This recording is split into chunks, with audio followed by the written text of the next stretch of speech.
Hi friends, இன்றைக்கி நம்ம ஒரு கருவாடு தொக்கு தான் செய்ய போகிறோம். வாங்க எப்படி செய்யலாங்கிறத பார்க்கலாம். அதுக்கு முன்னாடி அதுக்கு என்னென்ன தேவைங்கிறத நம்ம பார்த்துக்கலாம். தேவையான அளவுக்கு கருவாடு, ஒரு கைப்பிடி அளவுக்கு சின்ன வெங்காயத்தை நான் நறுக்கி வச்சுருக்கிறேன், 2 தக்காளி, ஒரு பச்சை மிளகாய், கருவேப்பிலை, கொத்தமல்லி, மஞ்சத்தூள், காஷ்மீர் மிளகாத்தூள், மல்லித்தூள், வீட்டில் நம்ம அரைச்சி வச்சுருக்கிற குழம்பு மிளகாத்தூள், தாளிப்புக்கு தேவையான நல்லெண்ணெய் ஊற்றி செஞ்சால் நல்லாவே டேஸ்ட்டாக இருக்கும். வாங்க நம்ம இப்போது எப்படி பண்ணுறதுங்கிறத நம்ம பார்க்கலாம். நல்லெண்ணெயில் வதக்கும்போது அதனோட டேஸ்ட்டே தனியாக இருக்கும். இப்போ நம்ம எண்ணெய் சூடானோடனே கடுகெல்லாம் போட்டு தாளிச்சிக்கலாம். நல்லா சூடாகி வந்துகிட்டே இருக்குது. இப்போது ஒரு ஸ்பூன் கடுகு மட்டும் போட்டு பொரிய விட்டுடலாம். கடுகு நல்லா பொரிஞ்சு வருது. இப்போ வந்து கருவேப்பிலை போட்டுக்கலாம். கருவேப்பிலை நல்லா பொரிஞ்சு வந்தோடனே நம்ம நறுக்கி வச்சுருக்கிற சின்ன வெங்காயத்தை போட்டு நல்லா வதக்கணும்.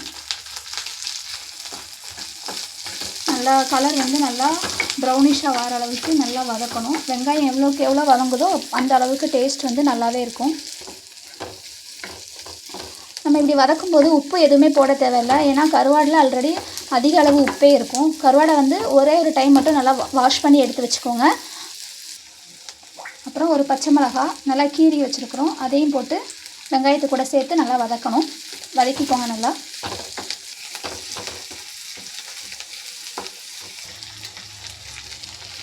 இது பார்த்துக்கோங்க, நல்லா வதங்கிடுச்சு. இப்போ இந்த ஸ்டேஜில் நம்ம நறுக்கி வச்சுருக்கிற 2 தக்காளி பழம் ப்ளஸ் அந்த கொத்தமல்லி இலை ரெண்டுமே போட்டு இன்னும் நல்லா தக்காளி நல்லா மசிகிற அளவுக்கு நம்ம வதக்கணும். இந்த நல்லெண்ணெயில் இந்த வெங்காயம் தக்காளி எல்லாமே வதங்கி வரதே செம ஸ்மெல்லாக இருக்குது, சூப்பராக இருக்குது. ஸோ இந்த அளவுக்கு கொஞ்சம் மீடியமாக வதங்கி வரும்போது இப்போ நம்ம மசாலா ஐட்டம்ஸ் எல்லாமே சேர்க்க போகிறோம். என்னென்ன சேர்க்கலாம் அப்படிங்கிறத பார்க்கலாம். மசாலா எல்லாம் சேர்க்க போகிறோம். 1/2 ஸ்பூன் வந்து மஞ்சத்தூள்,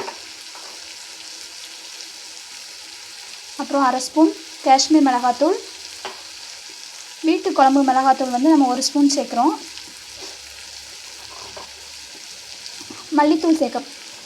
மல்லித்தூள் வந்து நம்ம தேவைக்கு ஏற்ற மாதிரி நம்ம வந்து சேர்த்துக்கலாம். இப்போ மசாலா எல்லாமே நல்லா மிக்ஸ் பண்ணுற அளவுக்கு நல்லா கிளறி விட்டுகிட்டே இருக்கணும். ஸ்லிம்மில் வச்சுருக்கணும் அடுப்பை. ஹை ஃப்ளேமில் வச்சோன்னா நம்மளுக்கு அடி பிடிக்க ஆரம்பிச்சிடும். இந்த மசாலா எல்லாமே போடுறது நம்மளோட தேவைக்கு ஏற்ற மாதிரி தான். நமக்கு காரம் அதிகமாக வேணும்னா வீட்டு குழம்பு மிளகாத்தூள் வந்து இன்னும் 1 ஸ்பூன் நம்ம சேர்த்துக்கலாம். காரம் கம்மியாக வேணும்னா 1 ஸ்பூன் சேர்த்தா போதும். இது கூட லைட்டாக தண்ணி ஊற்றிக்கோங்க.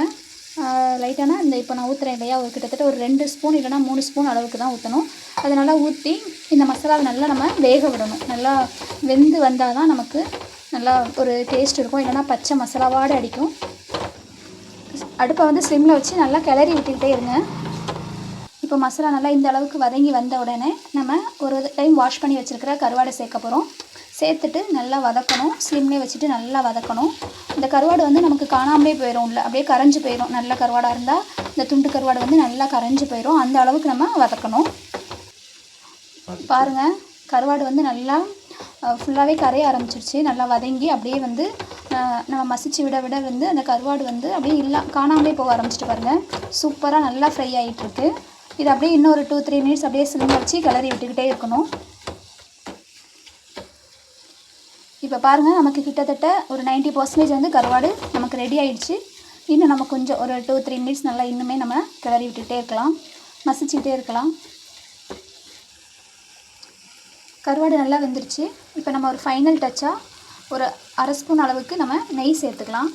நெய் சேர்த்துட்டா நல்லா மணமும் டேஸ்ட்டும் தூக்கலாக இருக்கும். ஸோ அவ்வளோதாங்க. இதில் வந்து எக்ஸ்ட்ரா நான் ஒன்று ஆட் பண்ண போகிறேன். முட்டை உடச்சி ஊற்ற போகிறேன். இது வந்து தேவைப்படுறவங்க நம்ம யூஸ் பண்ணிக்கலாம். அவ்வளோதாங்க. ஸோ தேவைப்படுறவங்க எக்ஸ்ட்ரா ஒரு முட்டையை லைட்டாக உடச்சி ஊற்றிக்கோங்க. டேஸ்ட்டு சூப்பராகவே இருக்கும். இந்த முட்டை உடச்சி ஊற்றின பிறகு ஒரு 2-3 மினிட்ஸ் தான் நல்லா கிளறுங்க, போதும். நமக்கு சூப்பரான கருவாடு தொக்கு ரெடி ஆயிரும். இந்த முட்டை சேர்த்து நல்லா கிளறின பிறகு இந்த ஸ்ட்ரக்சர் எப்படி இருக்குன்னு பாருங்கள். சும்மா எம்மியாக அந்த ஸ்மெல்லு, முட்டை கருவாடு ஸ்மெல் இதெல்லாம் வந்து பிடிக்கிறவங்களுக்கு இது ஒரு அப்படியே சொர்க்கமாக தெரியும். ஸோ அந்த ஸ்மெல்லை தான் நான் இப்போ ஃப்ளேவர் பண்ணிகிட்ருக்கேன். சூப்பராக இருக்குது. அவ்வளோதாங்க, கருவாடு சூப்பராக நமக்கு வெந்து வந்துடுச்சு. முட்டையும் சேர்த்ததுனால நல்ல ஃப்ளேவராகவே இருக்குது. இதே இந்த பக்கத்தில் நமக்கு சாப்பாடும் ரெடி ஆகிட்டுருக்கு. அவ்வளோதான் ஃப்ரெண்ட்ஸ், சாப்பாடை வடித்து வச்சுட்டு நம்ம ப்ரிப்பேர் பண்ணியிருக்க கருவாடு தொக்கு வச்சு சாப்பிட வேண்டியதான். சூப்பராக எம்மியாக இருக்கும். நீங்களும் ட்ரை பண்ணி பார்த்துட்டு எப்படி இருக்குன்னு சொல்லுங்கள். தேங்க்யூ ஃபார் வாட்சிங். பாய்.